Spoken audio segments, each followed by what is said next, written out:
Meu chefe está me perseguindo. Rapaz, isso é muito O chato. que eu posso fazer? E aí, Paulo? Eu vou fazer a mesma pergunta para você. E aí, Rafael? Cara, Você tá seguindo, já tá ilegal, né? Já a atitude dele... O lance do perseguir é o seguinte, às vezes, o que qualquer trabalhar tem que entender, em que condições... O que é a primeira definição de perseguir, né? Pois Porque às vezes a pessoa também tem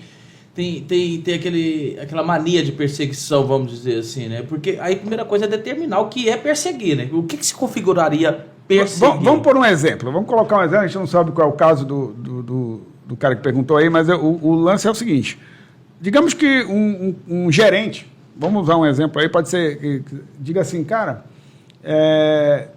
fique pegando no pé dele, diga, chama ele de preguiçoso, diga, cara, tu é muito preguiçoso, cara, eu não te mandei, e também a forma é importante, porque tem que ter urbanidade nas relações de trabalho, né? Isso faz parte do ambiente do trabalho, o ambiente de trabalho tem que ser um ambiente saudável, e quem estiver num cargo de gerência, liderança, tem que ter o cuidado de não só falar o que deve ser feito, nem como deve ser feito, o que deve ser feito, mas como eu devo falar o que deve ser feito. Então, é fundamental.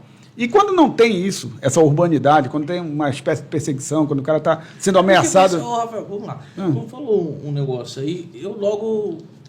Pela experiência que eu tenho no segmento comercial, a gente percebe que a pessoa pode ser motivada com questões positivas, mas também com questões negativas. Dor e prazer, né? Isso, às vezes quando a pessoa fala assim, eu tô muito preguiçoso, está muito devagar, às vezes ele está querendo dar uma motivada pelo intuito negativo. Ou seja, então tem uma questão meio subjetiva, de como é falado e para que está sendo falado. Só que tem um detalhe, Paulo, com relação a isso, penso eu, tá? E aí é uma questão de liderança mesmo. Olha como está tudo interligado. Uma relação de trabalho, uma relação de emprego, uma relação que vai além do quanto eu ganho e do quanto eu sou produtivo. Tem a ver com relações humanas. Sim. Então, olha lá, o cara que entende sobre dor e prazer, o cara que está à frente, ele pode até utilizar algo que levante a dor, mas o problema é quando eu ultrapasso os limites da função. Então, mas o que... Entendeu?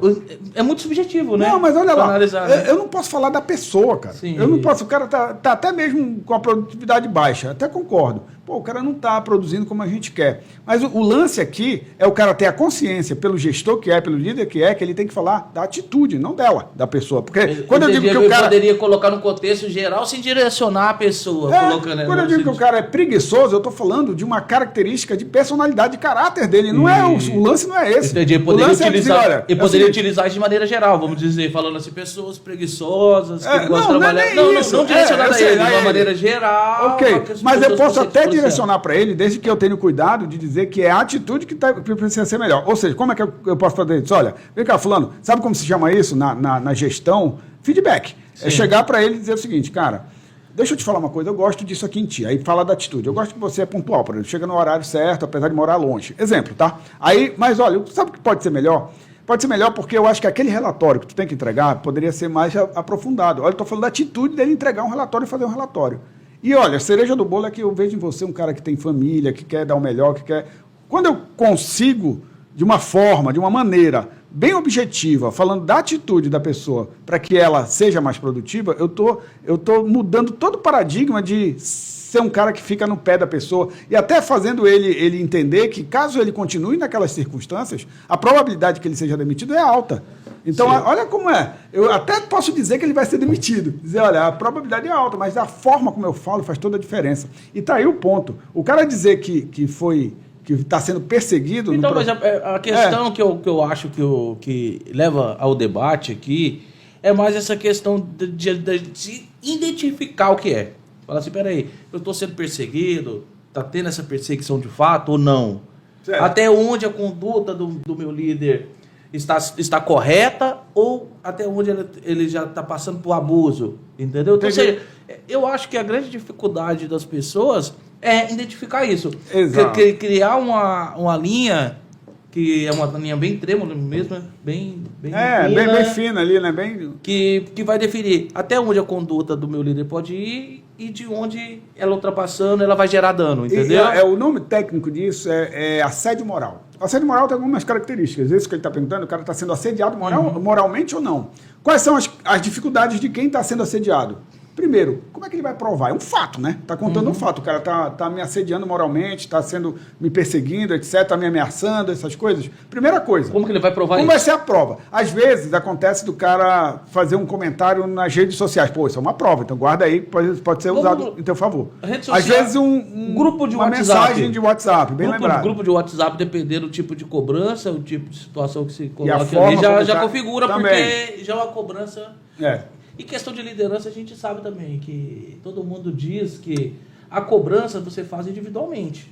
Certo. E o elogio você faz em público. Então, É. se você inverte isso, provavelmente Pode você dar tem problema. uma chance de criar um Cara, dano na coisas pessoa. assim que eu já vi na minha experiência de 22 anos, assim, do cara entrar com dano moral porque a empresa que tinha o seu gestor lá, o proprietário como católico, nessa época agora que tem festas religiosas, o cara chegar e obrigar todo mundo a rezar uma Ave Maria lá, coisas desse tipo, entendeu? Aí o cara dizer, olha, eu vou entrar entra mesmo na justiça e diz, olha, eu era evangélico e era obrigado a rezar a Ave Maria no momento lá que eu não... Coisas desse tipo, entendeu? É igual aquele... Exemplo, esse é um exemplo. Aquele tem uma religião, que me foge agora o nome, que não permite que trabalhe ao sábado, né? É, adventista. Tem a mesma coisa, a mesma coisa. E se eu obrigasse ele a trabalhar no sábado, Pois seria... é, o cara vai dizer, pô, mas quando eu fui contratado, deixei isso claro lá desde o início, porque isso também depende da relação antes.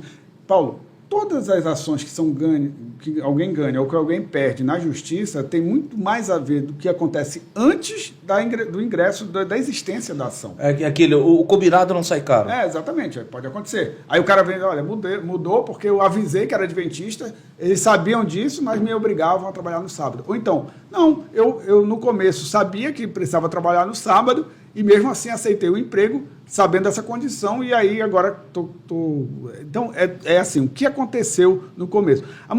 No começo do pacto, o que foi acordado lá no início do pacto laboral, né? Agora, só para voltar à história do assédio aqui, para não perder o fio da meada, é o seguinte, cara, o maior problema das pessoas que sofrem assédio moral dentro de empresas, ou assédio sexual também, já tem casos de mulheres que dizem que foram assediadas. Vamos trabalhar depois o assédio sexual. Certo. Mas o assédio moral é a prova. Às vezes não tem no WhatsApp, às vezes não tem na rede. Então, você precisa de alguém que viu aquele caso para poder ingressar.